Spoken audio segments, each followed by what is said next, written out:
Beed citizen live update. Parli तालुक्यात शिवराज दिवटे या तरुणाला झालेल्या बेदम मारहाणीचा व्हिडिओ व्हायरल झाल्यानंतर जिल्हाभरात खळबळ उडाली आहे। दरम्यान या प्रकरणात परळीच्या संभाजीनगर पोलीस ठाण्यात 10 जणांवर इतर अनोळखी तरुणांविरुद्ध गुन्हा दाखल झालाय। या प्रकरणी पोलिसांनी 4 जणांना तेलगाव येथून तर 3 जणांना परळी येथून अशा 7 जणांना अटक केली आहे। दरम्यान सदरील भांडण हे तत्कालीन कारणावरून झालेले आहे, त्याला कसलेही जातीय कारण नाही। आरोपितांमध्ये अनेक जाती धर्मातील आरोपींचा समावेश असून विनाकारण या प्रकरणाला जातीय रंग देण्याचा प्रयत्न कोणीही करू नये आणि समाज माध्यमांवर भडक प्रतिक्रिया देऊ नयेत असे आवाहन पोलीस अधीक्षक नवनीत कावत यांनी केले आहे। परळी तालुक्यातील लिंबोटा येथील शिवराज नारायण दिवटे यांनी संभाजीनगर पोलीस ठाण्यात दिलेल्या फिर्यादीत म्हटले आहे की 16 मे रोजी सकाळी 11:30 वाजण्याच्या सुमारास जलालपूर येथे पाहण्याचा सप्ताहाचा कार्यक्रम असल्याने माझ्यासोबत जयदीप मुंडे असे आम्ही गेलो होतो। जेवण करत असताना तिथे काही मुलांचे भांडण झाले होते, परंतु त्यांची नावे मला माहिती नाही। त्यानंतर दुपारी 3 ते 3:30 वाजताच्या सुमारास मी व माझा मित्र वैजनाथ चौरे व जयदीप मुळे असे मोटरसायकलवर बसून शिवाजीनगर येथे वैजनाथ चौरे यांस सोडण्यास गेलो। त्यानंतर त्यास सोडून मी व जयदीप मुंडे असे मोटरसायकलवर बसून लिंबोटा गावाकडे निघालो असता रिलायन्स पेट्रोल पंपाजवळ 3 ते 4 मोटरसायकल आलेल्या तरुणांनी मोटरसायकल अडवून हा पण भांडणात होता असे म्हणत मारहाण करायला सुरुवात केली आणि जबरदस्तीने मोटरसायकलवर बसून रत्नेश्वरच्या डोंगरातील साडीमध्ये घेऊन गेले। त्या ठिकाणी पुन्हा त्याच कारणावरून 15 ते 20 जणांनी लोखंडी रॉड, कत्ती, बेल्ट, काचेची बॉटल, लाकडी काठीने बेदम मारहाण करण्यास सुरुवात केली। यावेळी जोरजोरात ओरडत होतो, त्यानंतर बेशुद्ध पडले असे शिवराज दिवटे यांनी फिर्यादीत सांगितले। दरम्यान दिवटे याला झालेल्या मारहाणीचा व्हिडिओ सोशल मीडियात व्हायरल झाल्याने जिल्हाभरात खळबळ उडाली आहे। या प्रकरणी शिवराज दिवटे यांच्या फिर्यादीवरून समाधान मुंडे राहणार टोकवाडी, रोहित मुंडे राहणार डाबी, आदित्य गित्ते राहणार नयागौड, ऋषिकेश गिरी राहणार टोकवाडी, प्रशांत कांबळे राहणार परळी, समित्र शिंदे राहणार शिवाजीनगर परळी, सौमित्र गोरे राहणार परळी जार प्लांट, रोहन वागळकर राहणार परळी वैजनाथ, सूरज मुंडे राहणार टोकवाडी, स्वराज गित्ते राहणार परळी या 10 जणांसह इतर 10 अनोळखी इसम यांच्या विरुद्ध परळीच्या संभाजीनगर पोलीस ठाण्यात गुन्हा दाखल झाला आहे।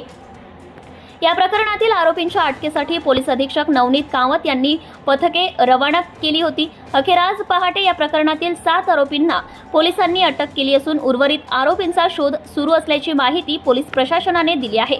पाहूया काय म्हणाले पोलीस अधीक्षक। काल दिनांक 16 मई 2025 रोजी सकाळी 11:30 वाजताच्या सुमारास जलालपूर गाव आहे परळी तालुक्यातील, तिथे फिर्यादी शिवराज नारायण दिवटे तो त्यांचा जो मित्र आहे जयदीप मुंडे त्यांच्यासोबत तिथे मित्राचा एक कार्यक्रमास गेला होता। तिथे जेवण करीत असताना अनोळखी आणि काही ओळखी लोक तिथे आले आणि ते एकमेकांमध्ये एक किरकोळ स्वरूपाचा भांडण झाला होता। त्याची कुठल्याही प्रकारची रिपोर्ट किंवा कंप्लेंट पोलीस स्टेशनला आली नव्हती। त्याच्यानंतर जो फिर्यादी आहे जेव्हा तो गावाकडे परत येत होता, लिंबोटी गावाकडे जात होता, रिलायन्स पेट्रोल पंप जवळ जेव्हा तो आला, तो काही ओळखी आणि काही अनोळखी लोकांना त्याला रत्नेश्वराच्या डोंगरातील त्याला खाली उतरवले। त्याच्यानंतर डोंगराला जाऊन त्यांना मारहाण केली होती आणि ते मारहाणाची व्हिडिओ सोशल मीडियामध्ये व्हायरल झाली होती। त्याच्यानंतर पोलिसांनी तिथे ताबडतोब जाऊन फिर्यादीचा जबाब घेतलेले आहे। त्या फिर्यादीच्या जबाबच्या सांगण्यावरून आम्ही FIR दाखल केलेली आहे। त्यामध्ये सेक्शन्स अटेम्प्ट टू मर्डरचे, रायटचे आणि किडनॅपिंगचे सेक्शन आम्ही त्यामध्ये लावलेले आहे। 10 आरोपीचे नाव दिलेले आहे फिर्यादीने आणि 10 अनोळखी सांगितलेले आहे।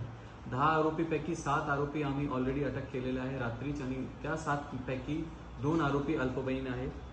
7 आरोपी जे अटक आहे त्यामध्ये वेगवेगळे समाजाचे लोक आहे, मराठा, वंजारी, बौद्ध, गोसावी आणि माळी।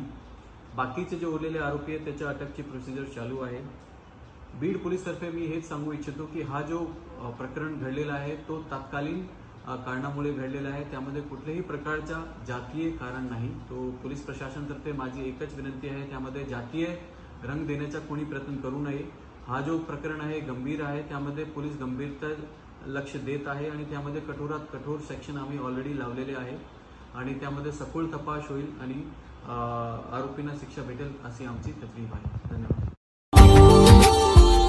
Subscribe now and press the bell icon. Never miss an update.